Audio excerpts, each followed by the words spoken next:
All right, everybody, it is Steve, the Rogue Scholar. And folks, I still got a little bit of a frog. I can't help it. It's steroids has started weaning down, and I'm still a little asthmatic. So I hit the old puffer.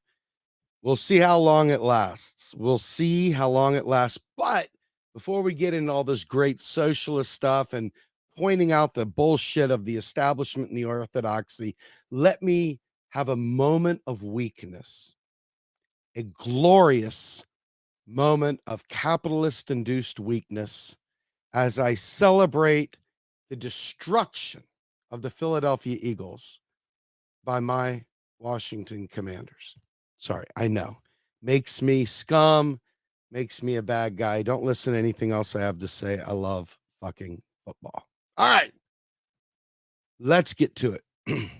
So, if you notice the image that we use for our show today, that is our dear friend Grima Wormtongue on the left, busy counseling one of the kings of the Lord of the Rings. I believe this was from the Two Towers. Might have been the Return of the King. End of two. I can't remember. Rodan, I think, was the kingdom. In any event, the horse king, etc. And Gandalf and gang come busting into the king's throne, and there's Grima Wormtongue sitting there. Oh, surely your majesty, your greatness is oh so wonderful. Look at the king, man. The king is dying, man. He's a freaking corpse practically. And there's the dude from the freaking Exorcist looking just as normal as can be, whispering in his ear, poisoning him through the powers that be. And so to me, he represents the orthodoxy. He represents the economists. You think back to the movie 300, and you remember the mystics that were at the top of the hill. He climbs up to get their permission, and they're like, you must give the people, you must let them have the woman, you must blah, blah, blah, and you must spin 3 times and pat your head and rub your belly, whatever it is. They come up with all this bullshit, right? Now, I went to a thing called Economists for Peace several times, but one in particular, I went to Stephanie Kelton, Bob Hockett was there, James Galbraith was there, Marshall Auerbach, Joe Wiesenthal, a ton of big names were there. Lots and lots and lots of big names, even some names that, escape me at this point because it's years ago. But inside there was a politician. His last name, it was Wright, and he was from North Carolina. He had retired. He was no longer active. But what he talked about was how Congress is. And what he said is, these Congress people, they don't know their ass from their elbow. They don't know what they're doing from one law to the next. They don't know what they're doing from one meeting to the next. They have staff that slips them little 3x5 index cards in between meetings or little scripts to run out. And here, don't forget to say this, and here, say that. These people don't have any idea what they're saying. They're not prepared. They don't know. Their handlers are feeding them the words to say. Okay. Made a lot of things click in my head when I realized that. And he said, look, these people are not ideologically driven. For all the hubbub out there, for all the fist in the air in the land of hypocrisy, most people don't know what the fuck they're asking for. Okay. And that's including the politicians. Many of these people are, there's an old guard, there's a group of people that really are in the know, that are part of the power structure, the deep state, if you will, that are entrenched in all things, whether they're actually elected or whether they're advised or whether they're part of the social group that gets together to talk about things. Either way, they're always somehow or another still in the mix. And those few people that really, really, really know, they're pretty fucking evil. The rest of them are literally receiving help from Grima Wormtongue.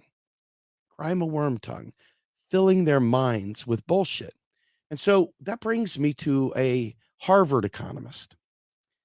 And that Harvard economist, as many economists, and before I get into the Harvard economist, I want to talk about what Clara Mattei said in her book. She spoke specifically in the Capital Order about how economists had created austerity.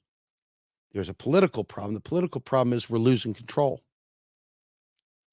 The economists were there to create a solution to maintain the order, the orthodoxy, the capitalist order, because socialism was going to blow up. Socialism was going to take over. And these wretched, disgraceful people, the worst society has to offer, had to find a way to stop socialism from taking. I mean, this is going back to World War I in her book. But we're going to talk about something more relevant right here, right now.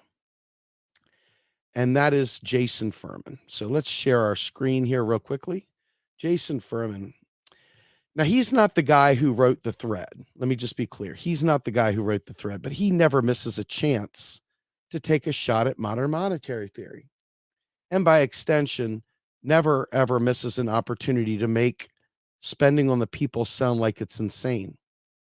But his bullshit comment is nice thread in case you don't get more than a few tweets into it. Both crypto and MMT are hogwash, but worth reading to understand why the implications of those reasons.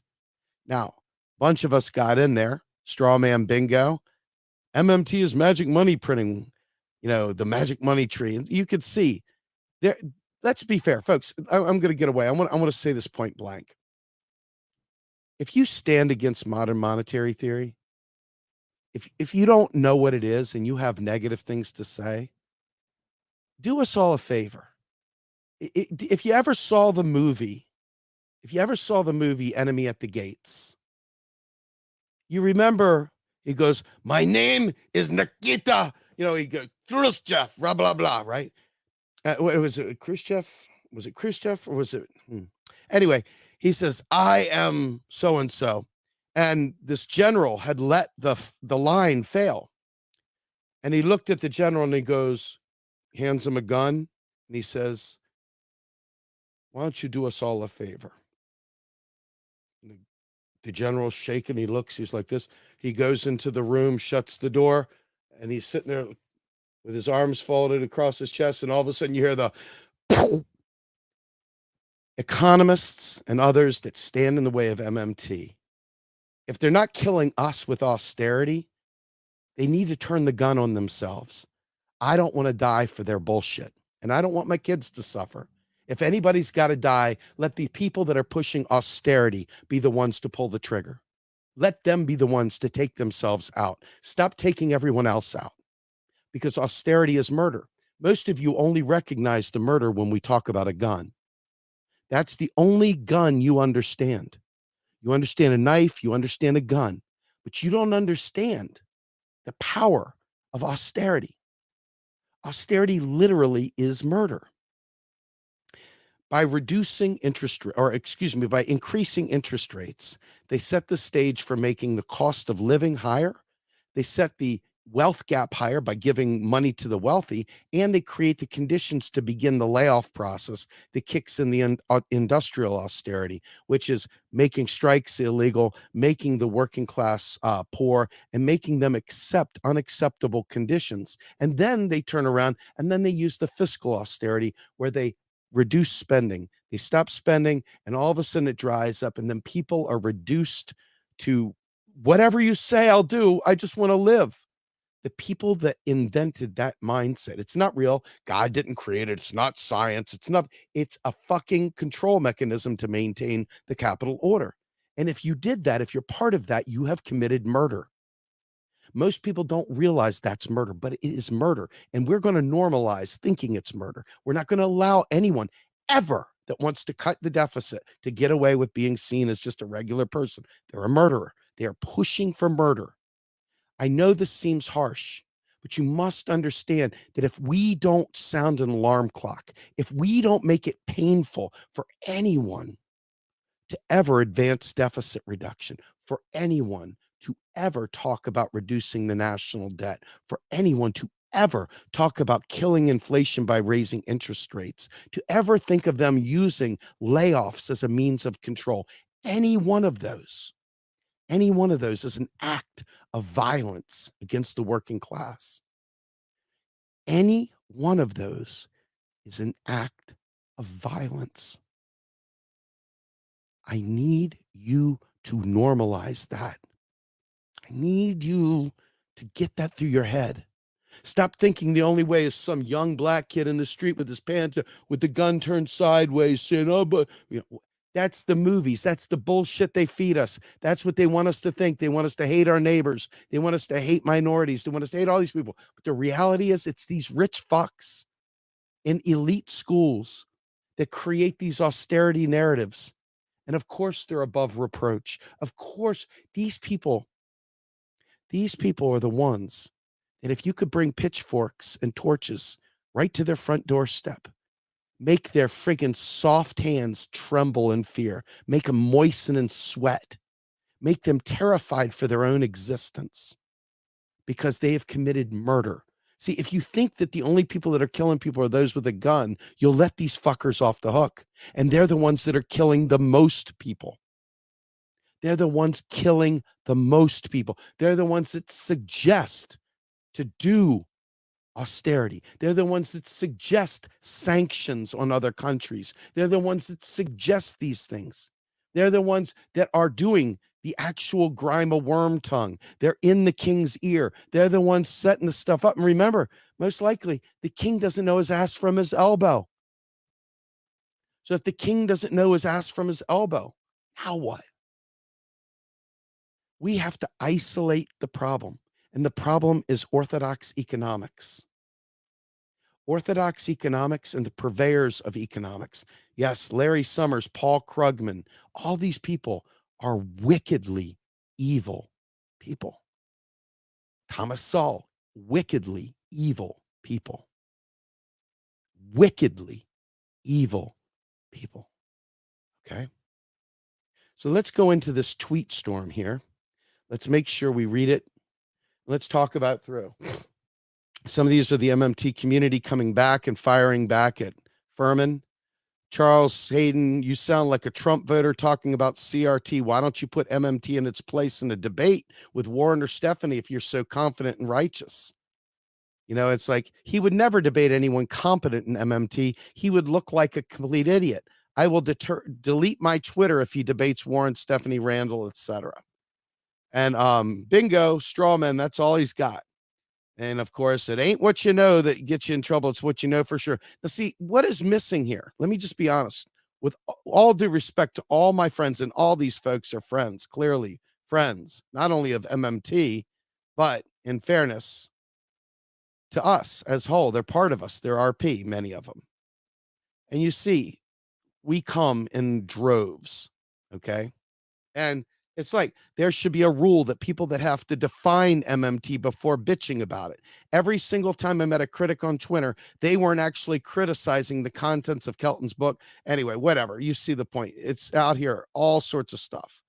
You know, there's something invigorating about people freaking about MMT. They treat MMT akin to the Ark of the Covenant in the first Indiana Jones movie. They're petrified that knowledge of the financial equivalent of the Holy of Holies will be released to the normal people because they project their greatest terrors onto the possibility that the public will be transformed and empowered by their knowledge of matters that much of the financial world has understood for at least a century. Folks, right there, that much of the financial world has understood for a century. They know this stuff. They know it. And here's what I said to dear Mr. Furman. I said, dear God, Jason Furman, a man paid to ensure austerity rules, blabs on about subjects activists could run circles around you with. Just infuriating because we know austerity is murder. You are a practitioner of austerity. That makes you, sir, a murderer. Okay? Now, this is him just repeating this idiot. So let's go to this idiot, Atif Mian, okay, on the connection between crypto and MMT and what tells us about money and public finance. The crypto bandwagon was about privatizing money, a decentralized techno-utopia where society is to break free of the tyranny of fiat money. The MMT bandwagon was about the opposite. We can have a utopian world as long as there's a centralized government with its own fiat money. We already have it, fucker. Both were hogwash. Look at this guy. Let me ask you a question. Let me ask you a quick question. How long do you think that guy could hold up in a cage match with somebody who really genuinely needs to live, with somebody who is suffering, with somebody who is desperate, how long do you think he would survive in a locked room? Look at him. He's pathetic. He's just wimpified. This is a person who kills people with their idiocy. So imagine if the people that he is putting in harm's way had an opportunity to have him trapped in a place where he had to consider what he was doing. I think people like this take it for granted that we'll just assume that it's all above our head and that they won't actually fight back when they realize that they're advocating austerity. Anyway, he comes in, both as hogwash. Money is a public good. Okay. Rather than a public trust, I don't think that's true at all, and should remain as such. There is much we can benefit from if we can manage money properly at a societal level. That is the entire field of monetary economics. Study it, but as a science, it's fascinating. Yet sometimes money is not managed well. Think Zimbabwe, Turkey, or more. See, this is the idiocy. Let me stop there. Let's start right there. This right here, this guy right here is literally telling you that he doesn't know anything about economics. He's literally telling you Zimbabwe. Let's talk about Zimbabwe for a minute, just for a second. Zimbabwe, you had a civil war going on. You had the lands, the farmlands that were owned by the colonizers that knew how to farm. Give them credit. They knew how to produce food. They knew how to produce grains and all the other things that they needed to do. They were good farmers. Mugabe took all the farmland. Good for you, Mugabe. Took it away from the colonizers. And on the way out the door, the colonizers threw a torch in the fields and burned up the fields. Well, the villagers and everything were warriors. They were not skilled farmers. So not only did they lose the fields behind them as they were set on fire, but they also didn't have the skill to redo it. So they lost their food sovereignty. So in order for them to survive, they had to take on foreign debt. See how this plays out? Debt denominated in a foreign currency. They could have printed 1 million Zimbabwean dollars and it wouldn't have mattered because the goods and services that they needed were having to be produced outside of the country, payable not in Zimbabwean dollars, but in foreign reserves that they didn't have. So let's get back to this ass crystal, this sucker, this piece of shit, okay, that literally is privileged but doesn't know anything, but he's out there talking shit like he does. The reality about money is that there's sometimes you have to keep it tight to keep inflation in check, and other times you have to keep it loose to keep demand sufficient. No algorithm can figure this out, just like a cancer. So let's talk about that for a minute. Let's really talk about that for a minute. Money does not cause inflation, period.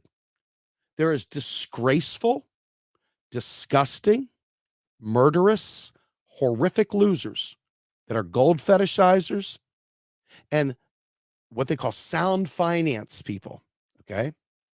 They think that the amount of money in the economy creates inflation or deflation. The fact of the matter is that if I give one person $1 trillion, they're only going to have so many things to buy with it. And then they're going to shove that money somewhere. They're either going to put it in some sort of fund, they're going to have it sitting under the mattress, they're going to do something. There's only so much money that they can spend of that 1 trillion before it's like, wow, what do I do here? Okay.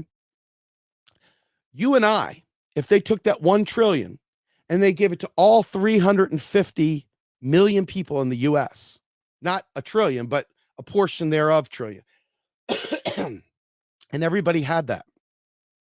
Now what you have is a situation where every single person has the agency to exact their demand. Now, if production hasn't kept up to allow 350 million people to get the thing that they want, there is going to be scarcity, and no amount of dollars is going to help them buy that good or service. It's going to be a competition for a very scarce reason. People like, think about it like this. Pretend like it's Grateful Dead tickets or Dead and Company. The list price on the Dead and Company ticket is $200. Some snapperhead camps out for a week, buys 20 tickets, goes out and sells each one of them for $1,000. Is the ticket suddenly worth $1,000? It's worth $1,000 because everybody wants to go, but there's only 50,000 tickets and they've got however many of them. So they drive that up, right? Think about Christmas. You get the paper, it's like, oh my God, the new PlayStation 5 is coming out for Christmas. Best Buy has got a midnight special. If you camp out, you can buy a maximum of 2 of them, right? Whatever. So the whole family stays out and each one has their own credit card and they walk in and each one of them buys 2. They go home and they sell these things that were sold for $500 at the store. They now sell them for $1,500 each and they get it. Why? Because there's not enough PlayStation 5s and everybody wants one. Okay. So this is driving up the cost, but it's not a matter of the amount of money. It's a matter of everyone being able to exact it and is there productive capacity for the economy to support everyone's productive needs. Okay. So understand this. MMT will tell you the limits of spending are inflation. But I'm here to tell you inflation, as we think about it in the textbook framing, isn't literally the way it works a lot of times. How do you explain record profits, meaning after costs, after employee salaries, after whatever else, all the money on the top, the gravy train? How do you explain Amazon with 333% profit increase during the pandemic? That's not sales increase. That's profit increase. And then say we've got an inflation problem. I want you to think about what I'm saying. Inflation is the persistent rise in all prices. The rise in one price or the rise in another price is what we call a relative value story. Inflation, though, is the persistent rise of all prices. Okay? So let's get some terminology down. All right? So could you see a relative value story in the housing market? Yes. Why? Let's look at the number of houses available. Let's look at the price. Let's look at the interest rates, etc. Point is, all these things are being said to limit.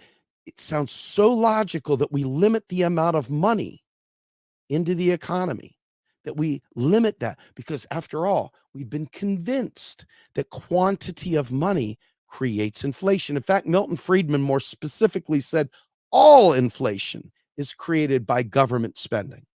All inflation. Let me tell you where he's slightly right and where he's way wrong. The government, being the monopoly issuer of the currency, doesn't print money, send it to banks, and let them just distribute it as loans go out. The federal government spends money on contracts. That's how money gets created. It doesn't get created. Hey, print up the money, Charlie. We got to put them on pallets and take them to the bank, and then we'll use them. Then we'll spend them. Yeah. That's what the dumb fucks say, right? Yeah, the dumb fucks say that shit. They're printing money. Yeah, fucking dumb fucks, right? You stupid guy, don't you? Printing money. Yeah, that shit, right? That's not how it works. Okay? And so this is the other shit these fucking knuckleheads say. However, when you receive it back as a tax, we know fundamentally that is currency destruction. It's wiped out. It's done. Okay? Money spent into the economy, a reserve is tallied on the other side of the ledger. When a taxes come back, a reserve is eliminated. It zeroes out at game, set, match. Obviously, we have this Treasury General account that they have like a numerator to say, hey, the account level is at this level. We can't have an overdraft. So we always got to have money going into TGA, Treasury's General account. Stop. It's bullshit. It's like the Social Security Trust Fund. It's that. Okay. So they use these tools to try and baffle you with bullshit, to make you believe that if they spend money, it's creating inflation, that the amount of money in there is debasing a baseless currency. Imagine these people. Imagine being so worthless to think that you can debase a free-floating currency. How do you debase a currency that has no base? You would have to be worthless to say that, right?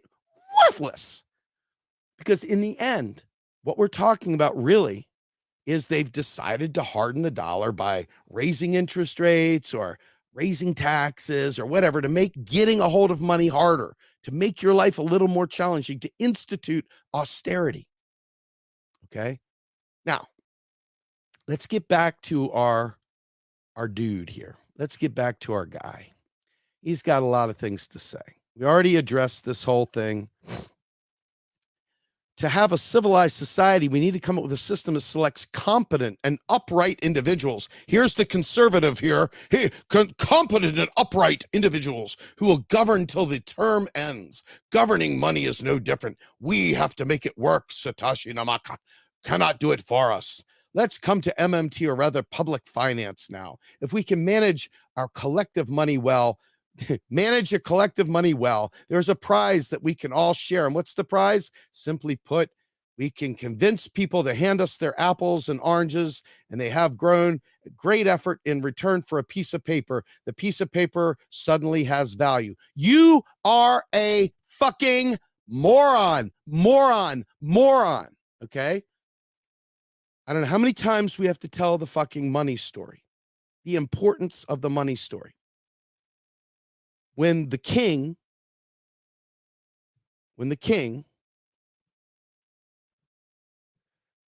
decides that he wants to have a standing army, or the king decides he wants an aqueduct, or the king decides that he wants whatever. He wants something. He goes to the people. He says, people, will you do this for me? And the people say, nah, I don't really feel like doing it. The king goes, I'll give you a gold coin if you do it. The guy goes, the hell am I going to do with a gold coin? I don't need your gold coin. The king's like, shit, you got a point. How can we change that? I know. Tell you what, brother, I'll let you keep your house, but you got to give me 10 gold coins with my face on it to keep your house. The guy goes, holy shit. How do I get a hold of those coins? He's like, thanks for asking. See, I have these things that have to be done. I have these things. I need an aqueduct. I need a standing army. I need whatever. And I'll give you 20 gold coins if you do this for me. It's like, great, man. I'll have extra and I can pay the thing so I don't lose my house. That sounds great. They're like, shit, yeah, okay. So we've got all the mileage we can get out of the house. Now what other kind of taxes can we install to coerce them into doing some? Or maybe we institute a tax because we want to stop them from doing something. Okay, so we call that a Pigovian syntax. So we do that. But none of this is a funding thing. The king is giving the gold coins that he created, that he owns, to the people in exchange for the work that they do. Okay. But he's not giving them these coins because he needs them back because, oh my God, whatever will I do without the gold coins? He's giving it to him because the tax, the coercive tax, that coercive tax is what drives the market, creates the market. It's not about your faith in the dollar. It's about your desire to stay out of jail or to keep in your home or to whatever, right? In the end, that's what creates the scenario. It's very unfortunate that people have worthlessly reduced it to, well, what if I lose faith in the dollar? Well, tell me what you're going to pay your tax in, dude. Are you going to pay your tax in faith? Are you going to pay it in, like, songbirds, chicken necks, sexual favors? What are you going to pay them in? The only thing they want is your US dollars. They don't want Chinese. They don't want Japanese. They don't want the pound. They don't want nothing. They want US dollars. Why? Do you think the government that creates the currency out of thin air needs your money? Oh my God, whatever will we do without the people's money? They don't care. It's deleted, folks. They need you to need it. That's why they impose the tax. The tax serves as a social control. It serves as a means of allowing the government to provision itself by tying this coercive thing to it. It's that simple. It's that simple. So let's get back to Snapperhead here. So he says, and when money is run well, so it has value, government treasury can extract part of that value to pay for public goods. Yes, it is true, but we've always known. This is the idiot, folks. This man is a cancer. He's a cancer. Look at this. This is the dumbest fucking thing I have ever seen in my life. Read that. And when money is run well, so it has value.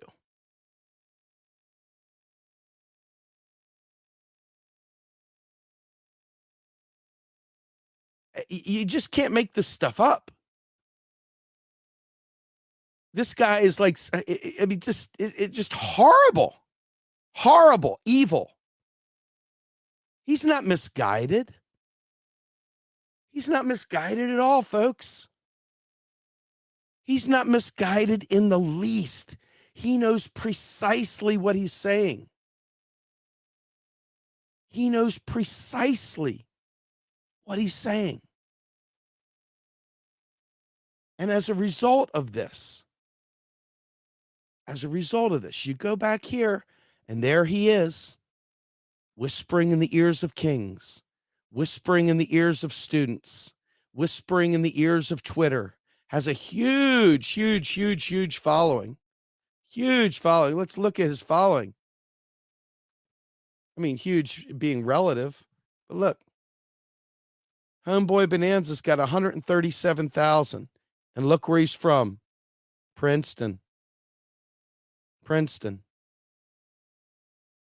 Look at this.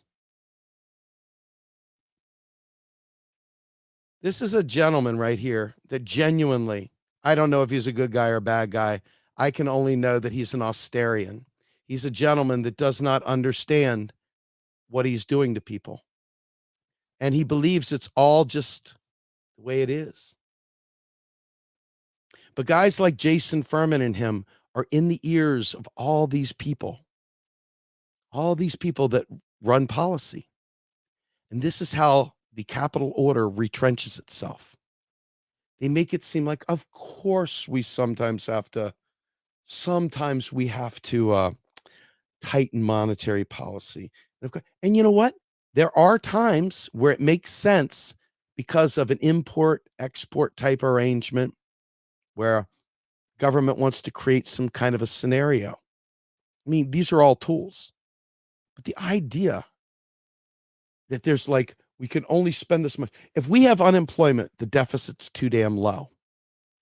It's a distributional problem. Remember, if the rich have got godzillions of dollars and the champagne glass of the economy means the rest of us have nothing, very little. And these guys, these fat cats that are advising kings and queens and politicians and teaching students their bullshit. Imagine, I want you to imagine this. Imagine being an academic at Princeton or Harvard. Imagine being an academic, a tenured professor that has no fear of losing their job.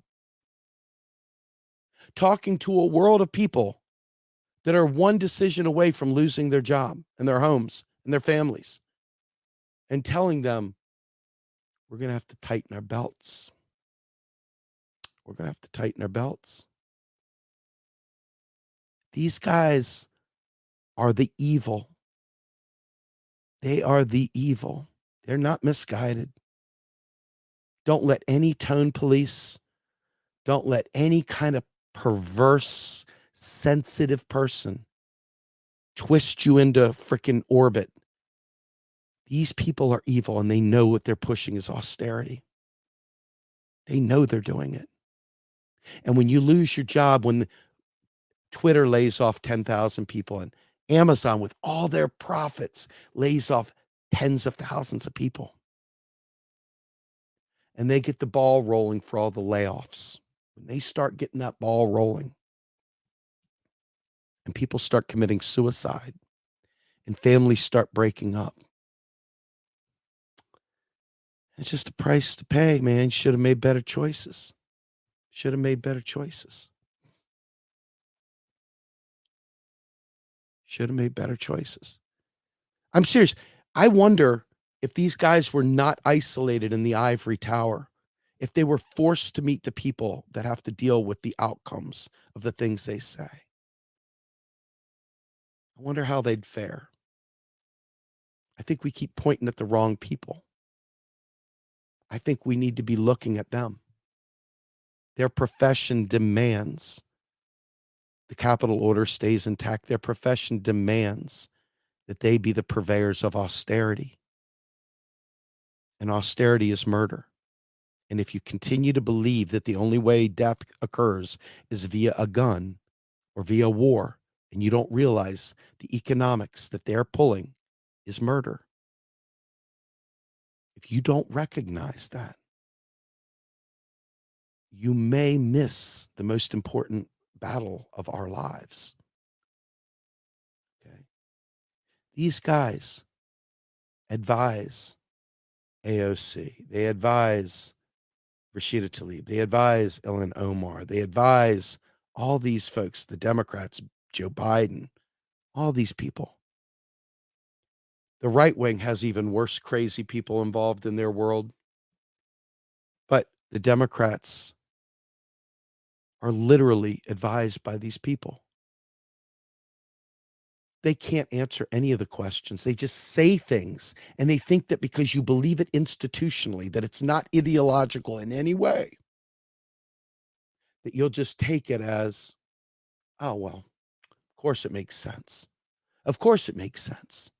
Who's to argue with conventional wisdom? Who's to argue with that?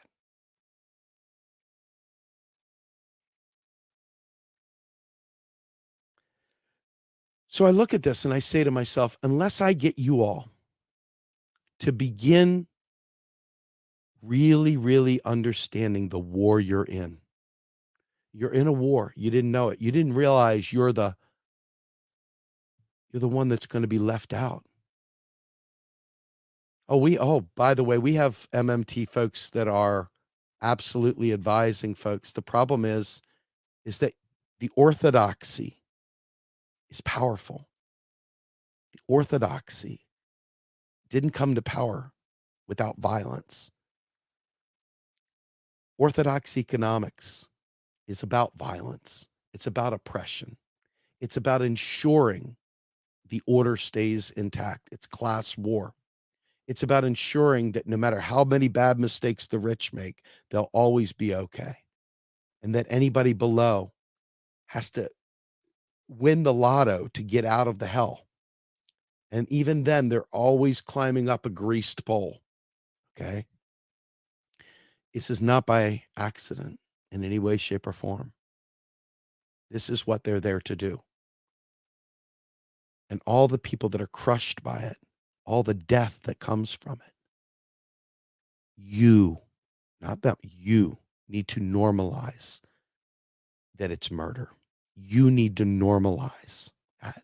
You need to talk to your friends about these economists that are pushing austerity and really respect the fact that they are trying to kill you. Don't fucking downplay that. They're literally trying to make your life hell, to entrench the powers that they represent. So there's a lot of gentlemanly people out there that won't say this stuff is murder. I don't know why. I don't know what they gain from it, whether they want to still be able to go out to dinner with these people at five-star restaurants, whether they still want to go to conferences and hang out and rub elbows, whether they're afraid they won't get invited to conferences around the world and they want to make sure because their careers are important that they maintain the money train by staying in these people's good graces. But these people are murderers. They're killing people. Their recommendations for how to clear markets in the global south have killed tons of people. In Africa, killed tons of people. In South America, killed tons of people. You've seen what we do when we need real resources. Instead of handling our business, we have this, we'll expropriate it from the rest of the world.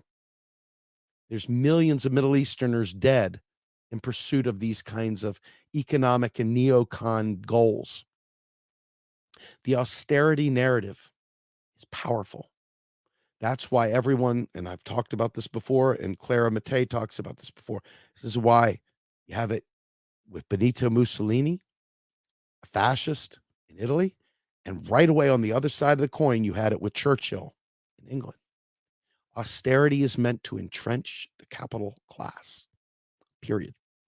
To entrench it, to make it immovable, and to make you and I the only ones living in precarity so that we can serve the needs. No, we're not getting sold in chattel slavery. No, what we're doing is we're in an open air prison of the same variety. And instead of being whipped, society as a whole is being run down with fines, fees, and penalties, debt peonage, jailing people, chasing them down, you name it.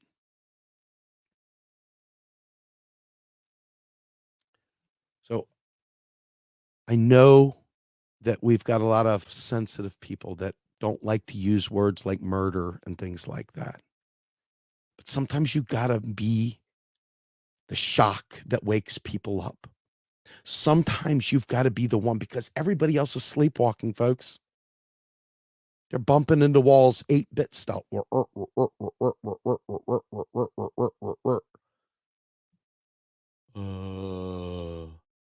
Like, what did you say? It's clueless. If you have the knowledge, you must wake them. See, for years I've taught the MMT is a state, public monopoly. It's a creature of law. It's this, that. We've talked about it extensively. Hey, Jules, put that austerity is murder t-shirt out there. If you're out there, please, somebody put that austerity is murder. I have it somewhere. I'll get it out there to you because it's awesome. I love it. But I want you to be aware, seriously. When these people start talking, Obama, I want you to think about Obama. We got to eat our peas. We got to tighten our belts. Austerity. Immediate austerity. Okay? Austerity. If you understand that, Bill Clinton, we got to make government efficient. We're going to build a bridge to a new tomorrow. Yeah, we're going to redefine government. We're going to put a lifetime cap on welfare, five years. We're going to make it hard for single moms. We're going to balance the budget. We're going to have a surplus. And all the Democrats went, woo, Bill Clinton had a surplus. And W spent the surplus away. Fucking, you imagine what kind of moron, kind of worthless fuck would say that? Bill Clinton took more money out of the economy, ended automatic stabilizers for the poor, for the people that really needed it. Made life hell. Joe Biden made filing bankruptcy almost impossible, made eliminating student debt almost impossible.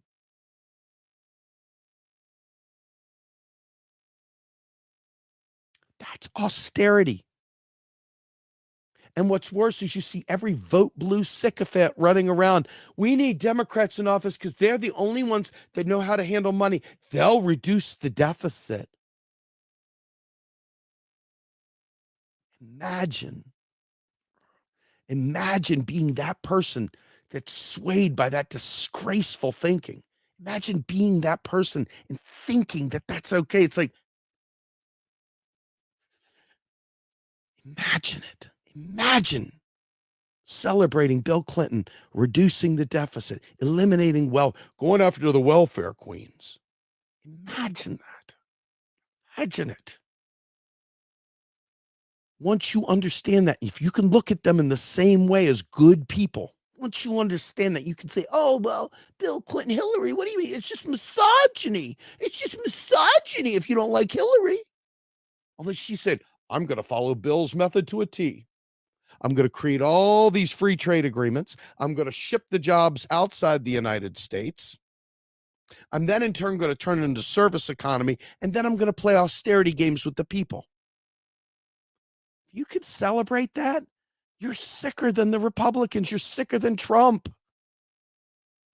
You're a perverted person. You're gross. I'm not giving people passes for being misguided anymore. I'm not. Not giving them passes anymore. I have not seen it benefit us at all. I have not seen any of giving them the benefit of the doubt and playing slow play with this. I've not seen any evidence. All the gentlemen's club out there dealing with this guy, these people, okay? The Jason Furmans of the world, right? I mean, my God, here, let's get back to Furman here. Now that you know what you know, nice thread in case you don't get a few tweets into your crypto. So once we get into that and we just recognize how bad this whole thing is, and you realize that these people are advising the people that are making policy, and you realize that the policymakers don't understand money, they don't understand economics.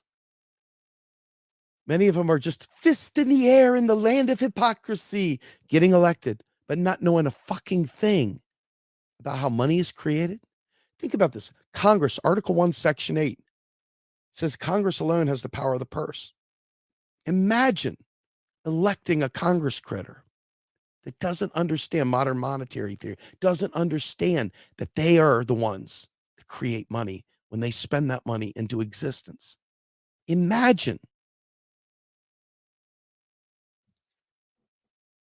So when these advisors come through and they tell these people these things, when you understand that, when you see guys like this come up and you realize these politicians don't know what they're talking about, and you realize the rank and file who sit there and suckle up to the vote blue sycophants and find it to be okay. Imagine being so party devoted that you can't think for yourself. Imagine being so completely and utterly blocked from reality that all you care about is what the party tells you. How many fingers am I holding up, Winston? Four. No, Winston, whatever the party tells you. If the party tells you it's 3, it's 3. If it tells you it's 5, it's 5. Whatever the party tells you. If we tell you it was Russian bombs, then it was Russian bombs. Even if it was Ukraine, we're going to tell them that. Just the party said.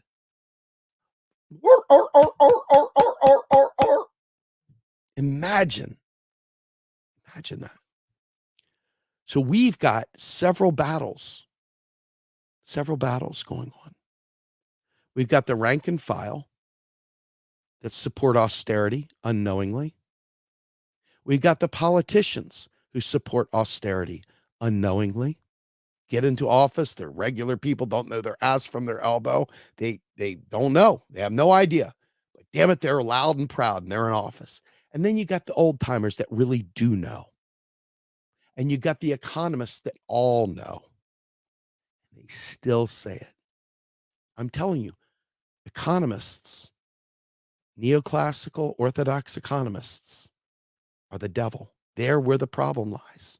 They are the ones that are doing this. And then they work hand in glove with a media that's not trained either. A media that's just trying to get a story out the door, who has if you remember, I did a interview with a journalist from Barron's a few years back. And she talked about the fact that most of these writers don't have the time to research their articles the way that they should. They've got deadlines, they've got editors, they've got other people that in essence rewrite it, create the title, find the picture, change the references, practically completely rewrite their articles. So the publishing of mainstream media for these narratives is atrocious, and it's part of the austerity method, the part of the austerity model. Think about this. Jeremy Corbyn couldn't economic his way out of a paper bag, but he's a socialist. So you're caught in this weird pickle. He's fighting for labor. He's an idiot when it comes to economics. Now, if you're smart and you're not an asshole that just like, I love Jeremy Corbyn, I can't say anything about him. If you're that person, earmuffs. It's going to hurt because I'm not going to say something kind. He doesn't know economics. He's got the right sensibilities, but he always comes back. His answer is always the taxpayer dollar, all the old sound finance, and basically what Furman and the rest of them are saying. On one hand, he's saying these revolutionary things while simultaneously saying austerity, really hyping and pushing austerity. Bernie Sanders, we're going to have a Wall Street speculation tax. All right, let's talk about that for a minute. Bernie Sanders was around Stephanie Kelton forever. His wife, Jane Sanders, knows MMT. Brother Larry out there, Greens from the UK, knows MMT. Bernie has built a life around kind of careful messaging. Unfortunately, Bernie never fully openly embraced MMT, though he gave Stephanie run of the land. But when it came down to it, he would always say, we're going to have a Wall Street speculation. Let's talk about that. Wall Street speculation. If your goal is to curb speculation, you will put a tax on it. It's called a Pigovian tax or a sin tax. The goal is not to raise funds from a Pigovian tax. The goal is, in fact, to change a behavior. So once you put a Pigovian tax on Wall Street speculation, now all of a sudden the goal is to curb Wall Street speculation. Once you curb Wall Street speculation, what does that do to the revenue stream if you're trying to fund a project via a Pigovian tax? Well, your revenue drains. It diminishes because you're trying to change a behavior. You're not trying to fund a program. Programs are all self-funding. Every single solitary program, including the military, including Social Security, including complete public works of every variety, could be self-funding from the federal government. It is self-funding. The government doesn't collect revenue to spend. It collects revenue to keep you needing the demand for that currency. So when you talk about making things harder, what is the point? It's a matter of social control over you and I. It's when the Great Resignation happened. What happened? People had a little bit of extra and they decided they didn't want to go back and do this anymore. They didn't want to do the do. They wanted off the hamster wheel. The Austerians couldn't have that. They needed to generate a recession to force people back to work. This is austerity. This is what they do. And so when you see these guys who are actively pushing austerity, like Jason Furman, it's important to understand. Very, very important to understand. He's not ignorant. He knows. It's malevolent. It's murder. So how do you message that to people whose ears burn whenever you say something harsh? I don't know. For me personally, I'm repulsed by people that get offended by harsh language. I find them to be repulsive in their own way. I find them to be Karens. I find them to be, can I talk to your manager? I find them to be the polite police that literally crush the suffering so they can keep the fat cats feeling happy in their bliss. Okay. I despise the polite police, the tone police, despise them. Okay. Because they silence the alarm. They blunt the instrument. They dull the tip of the spear. And they're gambling with lives that are going to be lost because of their sensibilities.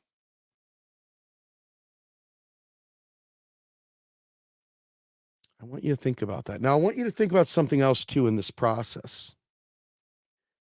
Because the federal government in our country and other countries creates the currency, it has a different set of rules than the currency users who receive the currency, like the states. So when you look at a state, you've got to be able to manage your budgets at the state level. Almost all states, I think one, Connecticut, I believe it is, doesn't have a balanced budget amendment in their state, a legal requirement to balance the budget. It's the only one. Every other one has to. So these governors, these municipalities, They either have to really be great on investments and bonds and stuff like that, or they got to have a really great revenue stream. Because if the federal government cuts off the spigot, they got to be able to survive federal austerity, because they in turn become a cog in the machine where they have to implement austerity at the local level, layoffs, reduce services, tax increases, you name it. So, all right. My voice is giving out on me. I'm going to leave it open. I know there was a bunch of super chats, so I'm going to go through here and read them all off. Let me just say point blank, thank you all for all your great support. I really hope you guys are getting something from these shows. I'm trying to make them interesting. I am intentionally being strident. I'm intentionally being harsh to try to make the point. Do I believe what I'm saying? 100%. I believe these people are evil murderers. I'm not lying. That's not hyperbole in any way, shape, or form. But I'm going to go ahead and share these super chats because I really appreciate. We need them. We need them very much. We need people to become monthly donors too. Thank you, Double K, for the super chat, 1999. And coming through here, we got Mark Fabian. He says, the last person we hang will be the one who sold us the rope, Karl Marx. And then we got another Double K. Thank you so much once again, Double K. As we scroll through, let's see. Okay. I know there was more. Yes, there's Kat Faye Garrett. Thank you. Steve is bringing the laughs to austerity, economics, and MMT. I hope you're feeling better soon. Thank you. I hope I am too, because this is getting annoying. Double K again. My God, Snapperhead. Love it. Yes, I got a million chucklehead nicknames. Trust me. Keep going. I'm a sucker for super chats, and I'm not going to lie. I will read them out, every last one of them, as I find them. Here's a bunch of stuff. Don't forget to get the Austerity is Murder t-shirt. You can find the link in the live chat. Make sure we get that out there. All right. I think we're getting to the end. My goodness, there's a lot of comments. I love it. All right. Well, with that in mind, it's getting close to lunchtime. Getting back to work time. I really hope that you guys are getting something from this. I genuinely do. I know it's hard. Some of the stuff is hard. Some of the stuff I've come up with synthesizing from other people. I mean, I'm not original in any way, shape, or form, other than possibly tying together the works of different people. In that sense, maybe it's original, but I don't take any claim to original content, and other than my own storytelling. The content that I'm pulling from is from people. My assessment of this, about it being murder, though, I believe that it's known. I believe everyone knows it's murder. I'm ashamed that more people don't call it murder. I'm ashamed that people don't call it murder. So with that, my friends, I am Steve Grumbine. I am the Rogue Scholar. I will not be live on Friday because we're getting a puppy. Family needs some loving, so we're getting a puppy. So I'll tell you about the puppy in another live stream. His name is going to be Mr. Puppers. That's what our kids decided they wanted to name it. It's going to be a little teeny Jack Russell Terrier. Should keep me interesting lifestyle as I try to puppy train a dog. Anyway, with that, I am Steve Grumbine. I am the Rogue Scholar. Catch us on podcasts too, folks. We're on all your. So if you don't want to see my ugly face, you can listen to us on the Rogue Scholar, which is available on every other podcasting platform out there. With that, I'm out.